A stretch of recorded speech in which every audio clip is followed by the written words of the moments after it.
Welcome back to Devans Biology. In this video series of respiration in plants, we have already discussed the mechanism of respiration. वो main 3 stages जिसमें glucose completely oxidise हो जाता है वो है glycolysis, pyruvic acid oxidation and Krebs cycle. जो भी reactions catalyse होते हैं उनके पीछे होते हैं एंजाइम्स, और इन एंजाइम्स को और उनके फंक्शंस को समझना और मेमोराइज रखना और मेमोराइज करना बहुत इंपॉर्टेंट होता है. लास्ट वीडियो में हमने ग्लाइकोलिसिस के एंजाइम्स और उसके फंक्शंस समझे थे, और इस वीडियो में हम क्रेब्स साइकिल के एंजाइम्स और उसके फंक्शंस को देखते हैं. क्रेब्स साइकिल एक्चुअली स्टार्ट होती है with the condensation of acetyl group of acetyl coenzyme A. Acetyl coenzyme A कहाँ से आया था? जो सेकेंड स्टेज थी पायरुविक एसिड ऑक्सीडेशन, उसमें pyruvic acid was converted into acetyl coenzyme A, और ये एसिटाइल कोएंजाइम ए अब एंटर करता है फॉर क्रेब्स साइकिल. तो फर्स्ट स्टेप में acetyl coenzyme A condenses with the oxaloacetic acid to form citric acid along with the water. इस reaction को catalyse करने वाला एंजाइम है सिट्रेट सिंथेस. जैसे मैंने आपको बताया acetyl coenzyme A condenses with oxaloacetic acid, तो वो कंडेंसेशन में हेल्प करने वाला एंजाइम कौन सा है? सिट्रेट सिंथेस, जिसमें सिट्रिक एसिड या सिट्रेट जो है उनका सिंथेसिस होता है.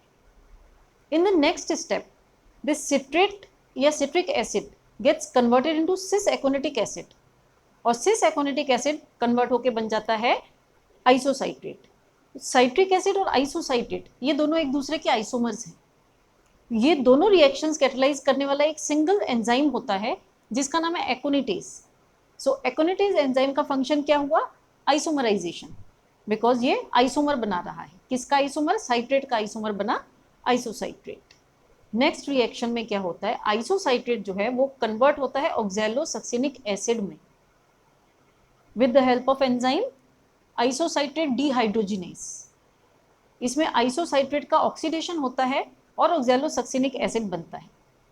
इस ऑक्सीडेशन को करने वाला एंजाइम होता है आइसोसाइट्रेट डिहाइड्रोजिनेस. डिहाइड्रोजिनेस एंजाइम का क्या काम है? Removal of hydrogen atoms instead of oxygen atoms in oxidation reduction reactions.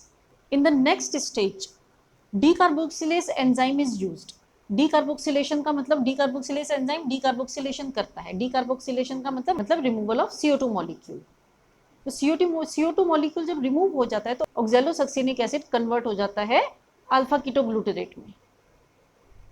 ऑक्सैलोसक्सिनिक acid 6 carbon compound था. अभी तक जो ऊपर चले आ रहे थे सारे 6 कार्बन कंपाउंड थे. साइट्रिक एसिड, आइसोसाइट्रिक एसिड, ऑक्सैलोसक्सिनिक एसिड सब 6 कार्बन कंपाउंड थे. अब डीकार्बोक्सिलेशन हो गया है इसलिए यहाँ पे एक कार्बन कम हो गया और अल्फा कीटोग्लूटारिक एसिड जो बना है that is 5 carbon compound. In the next step alpha ketoglutaric acid gets converted into succinyl coenzyme A.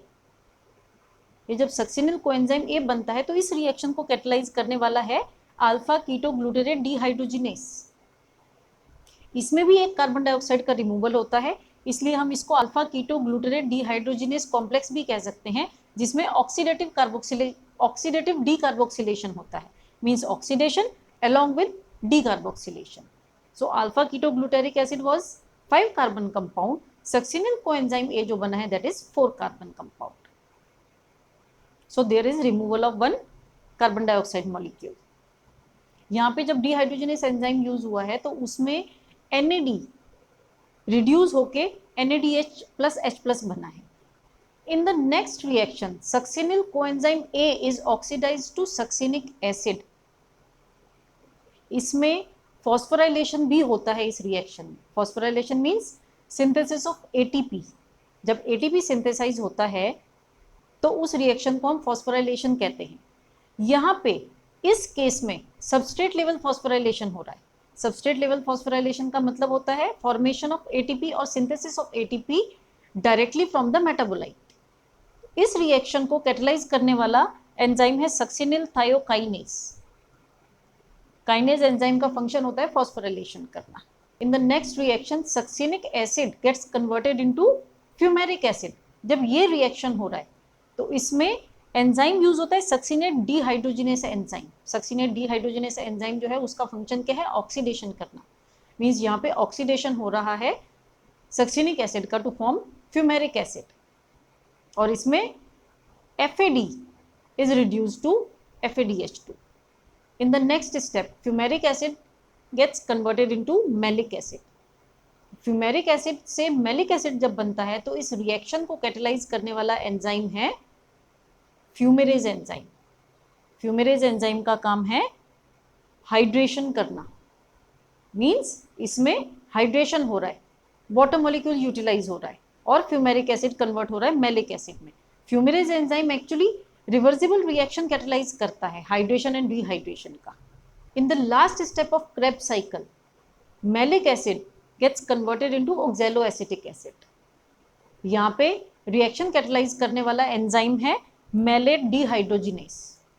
Dehydrogenase enzyme है, इसका मतलब ऑक्सीडेशन हो रहा है और NAD रिड्यूस होके NADH+H+ बनाता है. इसमें किसी भी मेटाबॉलिज्म की अगर आप स्टडी करते हो तो उसमें सबसे इंपॉर्टेंट होते हैं उसके सारे रिएक्शंस को कैटेलाइज करने वाले उनके एंजाइम्स. तो कोई भी पाथवे है, कोई भी साइकिल है, कोई भी मेटाबॉलिज्म है, उसको अंडरस्टैंड करने के लिए आपको एंजाइम्स और उनके फंक्शंस पता होने बहुत जरूरी है. और ये जो एंजाइम्स हैं, ये most of the enzymes they are found in mitochondrial matrix. Enzymes mitochondria के मैट्रिक्स में होते हैं एक्सेप्ट सक्सिनेट डिहाइड्रोजिनेस. ये succinate dehydrogenase enzyme it is found in inner membrane. Mitochondria की इनर मेम्ब्रेन पे सक्सिनेट डिहाइड्रोजिनेस एंजाइम मिलता है और बाकी सारे एंजाइम्स जो हैं, most of the enzymes Krebs cycle के माइटोकॉन्ड्रिया के मैट्रिक्स के अंदर होते हैं, बिकॉज क्रेब्स साइकिल माइटोकॉन्ड्रिया के मैट्रिक्स के अंदर ही हो रही है. आई होप आप लोगों को ये सब समझ में आया होगा. इस चीज़ की इम्पोर्टेंस समझिए कि एंजाइम्स ही हैं जो कैटेलाइज करते हैं रिएक्शंस को. इसलिए एंजाइम्स और उनके फंक्शंस को याद रखना हमारे लिए बहुत इम्पॉर्टेंट है. अगर आप लोगों को कोई डाउट है तो कमेंट बॉक्स में लिख सकते हैं, आपके डाउट्स क्लियर किए जाएंगे. Thank you.